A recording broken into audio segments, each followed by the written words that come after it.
कुछ आते हैं देश के खिलाफ योजनाएं बनाने कि पाकिस्तान ने आईएसआई के माध्यम से भेज दिया कि इंडिया में बैठे रहो, जब इशारा किया जाए तब बम फोड़ देना, जिसमें लोगों को राहत हो, वही सुशासन।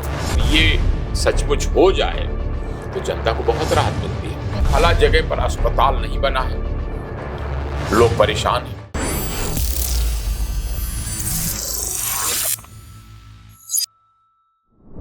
नमस्कार, आज की इस महत्वपूर्ण चर्चा कार्यक्रम में हम बात करेंगे देश की शासन व्यवस्था, प्रशासनिक समन्वय और राष्ट्रीय सुरक्षा से जुड़े उन पहलुओं पर जो सीधे तौर पर आम नागरिकों के जीवन और देश की स्थिरता को प्रभावित करते हैं। सुशासन यानी गुड गवर्नेंस क्या वाकई हमारे देश में ये पूरी तरह लागू हो गया है? क्या केंद्र और राज्य सरकारों के बीच योजनाओं का समन्वय लोगों तक लाभ पहुंचा पा रहा है, या फिर कहीं ना कहीं इस प्रक्रिया में रुकावटें हैं? साथ ही आज का एक और बड़ा सवाल, भारत की सीमाओं पर विदेशी घुसपैठ, खासतौर पर बांग्लादेशी घुसपैठियों की समस्या। क्या हमारे सुरक्षा तंत्र और प्रशासनिक व्यवस्थाएं इस चुनौती से निपटने में सक्षम हैं? क्या हम विदेशी घुसपैठियों की सही पहचान कर पा रहे हैं और क्या उन पर कानूनी कार्यवाही प्रभावी हो रही है? आज हम जानेंगे सुशासन विभाग के कार्य, उनकी संरचना और आम जनजीवन पर उनके प्रभाव। साथ ही चर्चा करेंगे कि विदेशी घुसपैठियों को हमारे प्रदेशों में किस तरह चिन्हित किया जाता है और कैसे ये समस्या देश की आंतरिक सुरक्षा के लिए खतरा बन रही है। तो आइए बिना देर किए इस गहन चर्चा की शुरुआत करते हैं और जानने की कोशिश करते हैं कि सुशासन और सुरक्षा के इन सवालों पर हमारे विशेषज्ञ क्या राय रखते हैं। तो ज्यादा देर न करते हुए आइए इस विषय पर चर्चा करते हैं। हमारे साथ स्टूडियो में मौजूद डॉक्टर सूर्य कुमार शुक्ला जी के साथ। सर, बहुत बहुत स्वागत है आपका। सर, सुशासन पे काफी चर्चाएं हो रही हैं और पीएम मोदी ने भी अभी मंच से संबोधित किया है जनता को। तो सर, जनता जानना चाहती है कि सुशासन का आखिर तात्पर्य क्या है? जैसा कि इसके नाम से स्पष्ट है, सुशासन अर्थात गुड गवर्नेंस, यानी कि जो शासन व्यवस्था अच्छी हो वो है सुशासन। अब अच्छी क्या है? देश में अगर लगभग 140 करोड़ लोग रहते हैं तो उन लोगों के लिए, ज्यादा से ज्यादा लोगों के लिए जो व्यवस्था अच्छी तरह काम कर रही हो वो सुशासन है। यही सुशासन की परिभाषा है कि अधिकतम संभव लोगों के लिए अधिकतम अच्छा शासन चले, काम करे, जिसमें लोगों को राहत हो, वही सुशासन है। जी सर, दूसरा सवाल यह है कि सुशासन के साथ साथ केंद्र राज्य शासकीय समन्वय विभाग क्या काम कर रहा है? ये केंद्र और राज्य शासकीय समन्वय विभाग का मुख्य कार्य यह है कि जो केंद्र सरकार की तमाम योजनाएं हैं, चाहे वो देश की रक्षा सुरक्षा के संबंध में है, चाहे वो देश के विकास के संबंध में है, या फिर वो जनता के कल्याण के संबंध में, उन सभी योजनाओं के बारे में समय समय पर जनता में प्रचार प्रसार करना, अवगत कराना। अब आप जानते हैं ये काम संबंधित विभाग भी करते रहते हैं जी। जो विभाग इस बात के लिए जिम्मेदार है वो भी अपना प्रचार करते हैं, लेकिन जो केंद्र राज्य शासकीय समन्वय विभाग का काम है कि केंद्र की योजनाएं प्रदेश में लागू हों और प्रदेश की योजनाओं के बारे में केंद्र को भी जानकारी रहे कि प्रदेश क्या कार्य कर रहे हैं, तो एक दूसरे से मिलकर अच्छा काम चले, इस बात को एक लिंक की तरह स्थापित करने का काम सुशासन विभाग करता है। जी सर, अगला सवाल यह है कि सुशासन की जो व्यवस्था है उसको लाने में सभी लोगों का या आप लोगों का विशेष सहयोग क्या है? अब हम लोगों का विशेष योगदान इसमें यही रहता है कि जैसे प्रदेश की जनता, आम लोगों की कोई दिक्कतें हैं और अच्छी शासन व्यवस्था से ये उम्मीद की जाती है कि वो उन दिक्कतों को दूर करें, तो संबंधित विभाग के मंत्री या संबंधित विभाग के सचिव या निदेशक जो पूरे प्रदेश का काम देखते हैं, फिर उनके नीचे जिलों के अधिकारी, चाहे वो डिस्ट्रिक्ट मजिस्ट्रेट हैं, चाहे पुलिस अधीक्षक हैं, पुलिस आयुक्त हैं बड़े शहरों में, या फिर बेसिक शिक्षा अधिकारी हैं, सीएमओ हैं, या फिर DIOS हैं। इन लोगों के विभागों से जनता को क्या दिक्कतें हो रही हैं, जनता की क्या उम्मीदें हैं, उनके अनुसार शासन चले। इसी प्रकार भारत सरकार की जो योजनाएं आपने सुना होगा कि आयुष्मान कार्ड मिले लोगों को, ताकि लोग फ्री इलाज करा सकें, लोगों को फ्री राशन मिले, सरकार ने घोषित किया है। इसी प्रकार जैसे तमाम योजनाएं, किसान सम्मान निधि, किसानों को समय से उनका पैसा पहुंच जाए। फिर मजदूरों के कल्याण के लिए जो योजनाएं हैं कि उनका बीमा समय से हो जाए, उनको जो लड़कियों की शादी करने के लिए पैसा मिलने का नियम है, या फिर उनके बीमारी के इलाज का जो नियम है उसका समय से काम हो जाए। इन सब बातों को देखते रहना बड़ी मदद होती है टीवी से और अखबार से, सोशल मीडिया से, कि समस्याएं नोट करते, चिन्हित करते जी।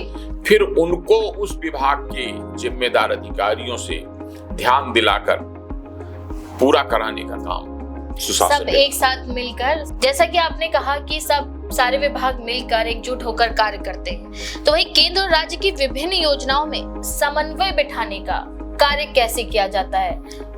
अब जैसे मान लीजिए कि भारत सरकार की योजना है कि सबके लिए आयुष्मान कार्ड बन जाए। प्रदेश सरकार ने जिम्मेदारी दे रखी है जिले के सीएमओ को कि सबके आयुष्मान कार्ड बनाओ। अब हर नेचर के लोग होते हैं, उनकी अलग अलग अपनी प्राथमिकताएं होती हैं, कहीं काम तेज है, कहीं काम धीरे है। तो फिर सुशासन विभाग के लोगों का काम होता है कि वो जिले के सीएमओ के पास पहुंचे कि साहब वो फला जगह के लोगों की मांग है, वहां से आयुष्मान कार्ड अभी तक नहीं बने हैं, उनका इलाज हो जाए, इलाज के लिए कार्ड बन जाए। इसी तरह फला जगह पर अस्पताल नहीं बना है, लोग परेशान हैं, नगर विकास की योजना है पूरे यहाँ सफाई हो जाए, नालियां कहीं गंदी हैं, कहीं पानी भरा है जी, सड़क कहीं खराब हो गई है, उसको फोटो खींच करके तुरंत भेजा जाए मंत्री जी के पास, सचिव के पास की ये सड़क का रिपेयर हो। यानी कि अच्छा शासन कराना, जहां ध्यान दिलाना, परस्यू करना, कराना, क्योंकि आज के समय में इतना बड़ा तंत्र हो गया है, व्यवस्था इतनी बड़ी हो गई है कि कई बार होता है कि दाहिने हाथ को पता ही नहीं कि बायां हाथ क्या कर रहा है जी, तो उसका समन्वय करा देना बड़ा जिम्मेदारी काम है, बड़ा काम है। अगर ये सचमुच हो जाए तो जनता को बहुत राहत मिलती है जी। अगला सवाल ये है कि सर, सुशासन विभाग में कितने लोग काम करते हैं और इसका संगठन का ढांचा कैसा है? सुशासन विभाग में हर जिला लेवल पर एक उसका कोऑर्डिनेटर होता है, उसके 2 ज्वाइंट कोऑर्डिनेटर्स होते हैं। इसी तरह जो मंडल स्तर यानी डिवीजन स्तर पर उसके क्षेत्र के कोऑर्डिनेटर होते हैं, उनके साथ 2 रीजनल कोऑर्डिनेटर होते हैं। प्रदेश स्तर पर स्टेट कोऑर्डिनेटर होते हैं जिस पर मैं काम कर रहा हूं जी, और मेरे साथ 3-4 और सहायक होते हैं। ये सब लोगों का मिलकर ये काम होता है कि सरकारी जितनी योजनाएं हैं उनका लाभ जनता तक ज्यादा से ज्यादा पहुंचे, गड़बड़ी बेईमानी ना हो, भ्रष्टाचार न फैले, जहां कहीं कोई करे उसको तुरंत रोका जाए, जन जन का कल्याण हो, जन जन का कल्याण हो। और सभी जो आदर्श कहा गया कि एक राम राज्य होता था जिसमें सब लोग सुखी होते थे जी, तो वो राम राज्य स्थापित हो, जिसको जो चाहिए, जरूरत है, उसको जरूरत पूरी की जाए, यही काम है। तो सर, सुशासन विभाग को और क्या क्या काम दिया गया है? मतलब जैसे इधर हाल में आंतरिक सुरक्षा मजबूत करने, जो विदेश से बहुत से घुसपैठिए आ जाते हैं, कुछ तो आते हैं रोजी रोटी की तलाश में, जैसे बांग्लादेश से गरीब आदमी बहुत आ जाते हैं, और कुछ आते हैं देश के खिलाफ योजनाएं बनाने कि पाकिस्तान ने ISI के माध्यम से भेज दिया कि इंडिया में बैठे रहो, जब इशारा किया जाए तब बम फोड़ देना, जिनको कहते हैं स्लीपर सेल्स, कि वो आराम से बैठे रहो, तुमको महीने में 20,000 रुपए तुमको महीने मिल जाया करेंगे। तो बहुत गोपनीय ढंग से कोई एक आदमी बैठा होगा, वो सबको 20,000 बांट देगा, विदेश से सहायता मंगाएगा किसी और नाम से कि हम तो जनता के कल्याण के लिए काम कर रहे हैं। और यहाँ पर वो आतंकवादी अभियान भीतर भीतर सेट कर रहा है। अंदर ही अंदर घुस बैठिए, बैठकर देश को तबाही में मचा। तो उनका सबका पता लगवाना, शासन की, प्रशासन, पुलिस की मदद करना और मदद करके फिर चिन्हित कराकर उनको लीगल कार्रवाई कराना और लीगल कार्रवाई करा के उनको वापस भेजने की इंतजाम करना, ये काम और दिया गया है सुशासन विभाग को। अच्छा सर, अभी आपने घुसपैठियों की बात की है, तो ये जो घुसपैठी आ जाते हैं, इनकी समस्या को जो डीप लेवल पे मतलब पता कैसे चलता है कि घुसपैठी आ गए हैं, तैनाती की गई है जगह जगह पे? ये सब भी बड़े अनुभव से आता है, क्योंकि सर उनके जाली सर्टिफिकेट्स और ये सब भी बनवाए जाते हैं। बिल बन गए हैं जी। उन्होंने प्रायः फर्जी सर्टिफिकेट बनवा लिए हैं। आप सुनकर ताज्जुब करेंगी कि मुंगेर में एक स्कूल खोला गया है उन्हीं के सब घुसपैठियों के द्वारा जी। और वो जिस शहर में घुसपैठी को जाना होता है, बसाना होता है, तो उसका रेट फिक्स किया है 50,000 रुपए यूपी के लिए, 2 लाख रुपए दिल्ली के लिए। तो वहाँ की भाषा, वहाँ के तौर तरीके सिखाए जाएंगे कि वहाँ कोई पकड़ न पावे। अच्छा, फर्जी पूरी ट्रेनिंग देकर फर्जी आधार कार्ड बनवा के दिया जाएगा और वहाँ के क्या काम मिले, कहाँ रहेंगे, वहाँ झोपड़ी बना के पहले से तैयार मिलेगी। ज्यादातर थोड़ा शहर से किनारे एकांत में, क्या और लोगों की नजर न पड़े, कोई नदी का किनारा हो, नाले का किनारा, रेल पटरी के किनारे आपने देखा होगा बहुत सी झुग्गी झोपड़ी, लाइन से बनी हुई झुग्गी झोपड़ी हजारों में जी। तो वो सब ज्यादातर इन्हीं लोगों का काम होता है जो घुसपैठिए। बहुत से तो उनमें रोजी रोजगार के लिए आते हैं कि कमाए खाएंगे, वहां बहुत गरीबी है बांग्लादेश में, लेकिन काफी उनमें यहाँ पर फिर लोग अपना अपना फायदा देखने लगते हैं। कई नेता सोचते हैं ये हमारे वोट दे सकते हैं। अच्छा सर, अभी जो आपने राशि की बात की कि 50,000, 2 लाख स्टेट के हिसाब से भेजते हैं, तो अगर मतलब गरीबी की वजह से आते हैं तो मतलब वो इस खर्चे को वहन कैसे करते हैं? अब जैसे वहाँ बांग्लादेश में थोड़ी सी खेती है जी, तो उन्होंने कहा कि अब बांग्लादेश में हमारा गुजारा नहीं हो रहा है 1 बीघा खेती से, तो 1 बीघा खेती बेच देते हैं और वहां से इंडिया चलते हैं। वहां बहुत बड़ा आकर्षण हो गया है जिसको पहले लोगों ने नहीं सोचा था। अरे इंडिया में फ्री राशन मिलेगा, खाना फ्री, नंबर 2 सरकारी अस्पताल में चले जाओ, दवाई फ्री, कंसल्टेशन फ्री। तो जिसको मिल रहा उसको नहीं महसूस होता, जिसको नहीं मिल रहा उसके लिए बड़ी बात है। अच्छा, वहां पर दवाई भी फ्री है, डॉक्टर की फीस भी फ्री है और साथ में रहने के लिए सरकारी जमीनें अभी इतनी खाली पड़ी हैं, नदी के किनारे, नालों के किनारे, रेल पटरी के किनारे, नहरों के किनारे, वहां झुग्गी झोपड़ी डाल लो, रहो कोई।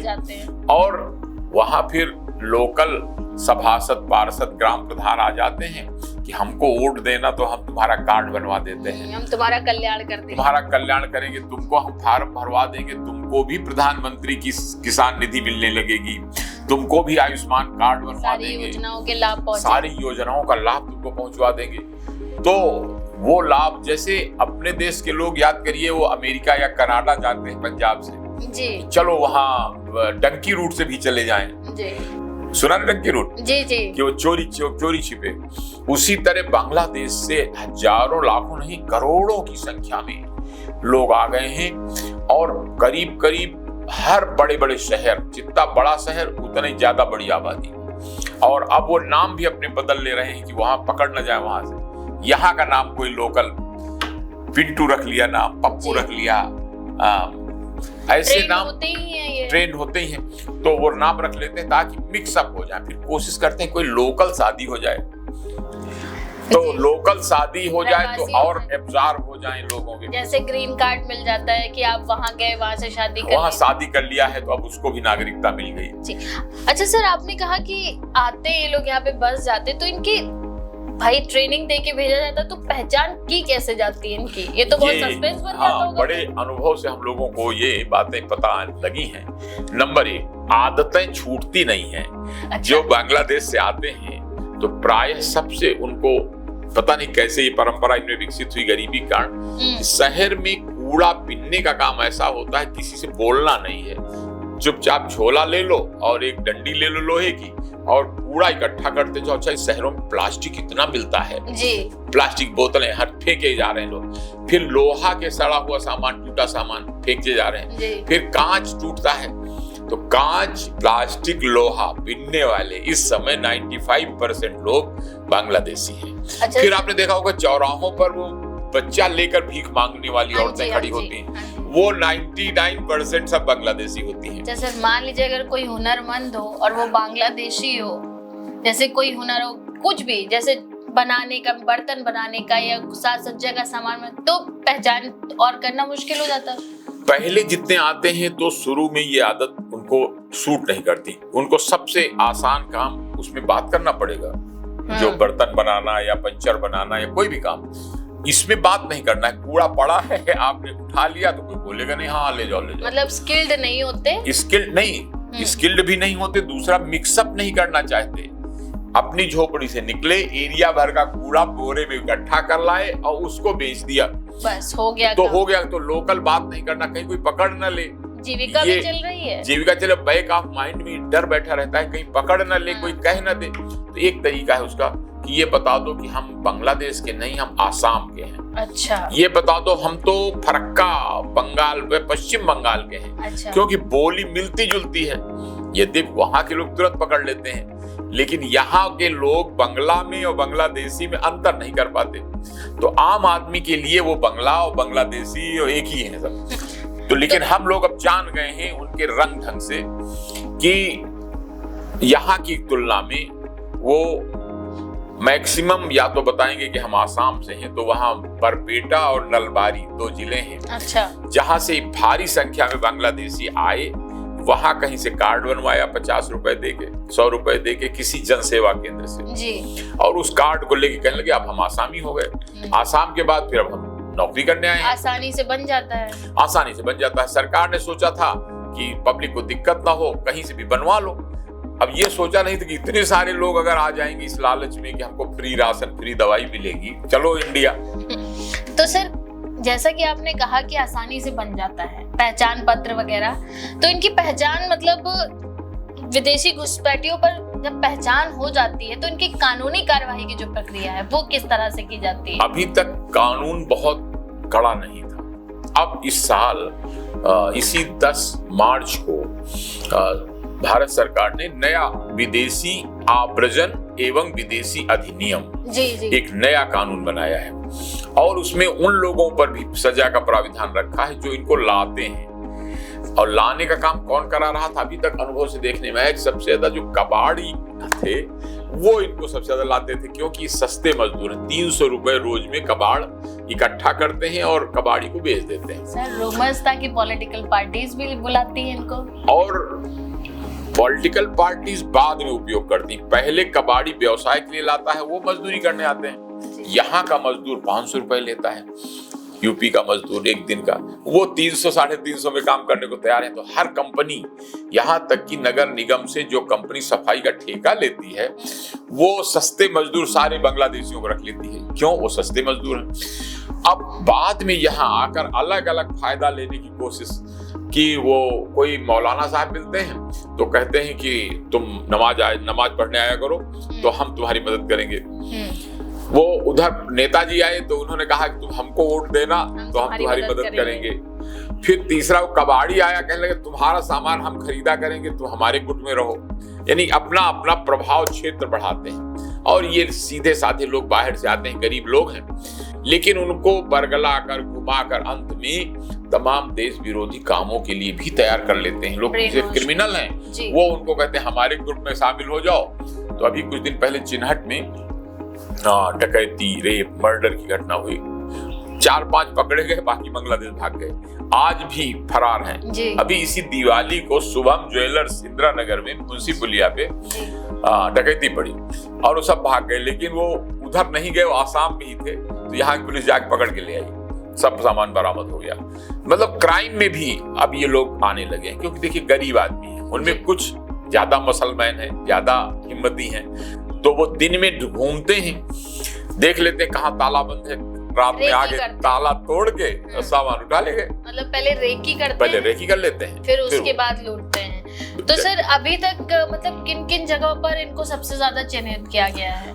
जैसे उत्तर प्रदेश की बात करें तो सबसे ज्यादा नोएडा, गाजियाबाद, अलीगढ़, मुरादाबाद, कानपुर, लखनऊ, प्रयागराज, बनारस, गोरखपुर, इन जगहों पे सबसे ज्यादा हैं। अब उसके बाद देश स्तर पर बात करें तो हैदराबाद, मुंबई, बंगलोर, दिल्ली, गुड़गांव, भोपाल, फिर ये जितनी राज्य की राजधानियां, करोड़ों की संख्या में गूगल आप करेंगे तो मिलेगा आपको कि लगभग 7 से 8 करोड़ उनकी सीमित आकांक्षा है। बल्कि अब तो मैं गया तो देखा कि उन्हीं झोपड़ी में ही नमाज पढ़ने का बना लिया है, उसी में एक में मदरसे का बना लिया है, पढ़ाई कर रहे हैं बच्चे।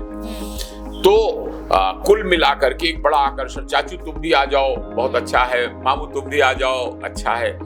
तो काफी संख्या में गरीबी के कारण, मजबूरी के कारण वहां से आते हैं। फिर यहाँ पर उनको कोई मिल जाता है नेता, कोई मिल जाता है कबाड़ी, कोई व्यापारी, कोई नगर निगम वाला, कंपनी वाला, वो उनको यूज करते हैं। तो सर मेरा आखिरी सवाल ये है कि अब तक कुछ आंकड़े हैं कि इतने लोगों को चिन्हित कर लिया गया है और वापस भेज दिया गया है उनके देश में?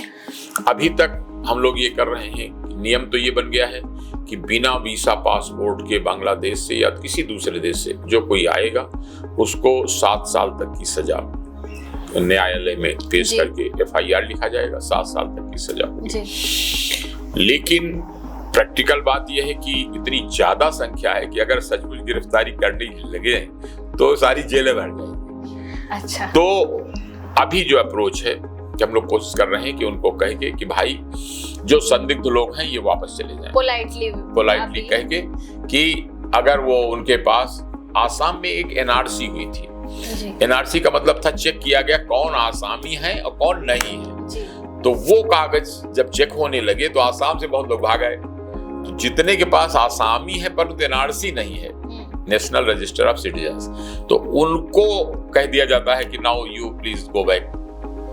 तो वो चले जाते हैं, क्योंकि नहीं तो फिर दूसरा रास्ता है गिरफ्तारी का। तो गिरफ्तारी होने को अवॉइड करते हैं वो लोग भी, क्योंकि उनके भी बाल बच्चे हैं, परेशानी हो जाएगी।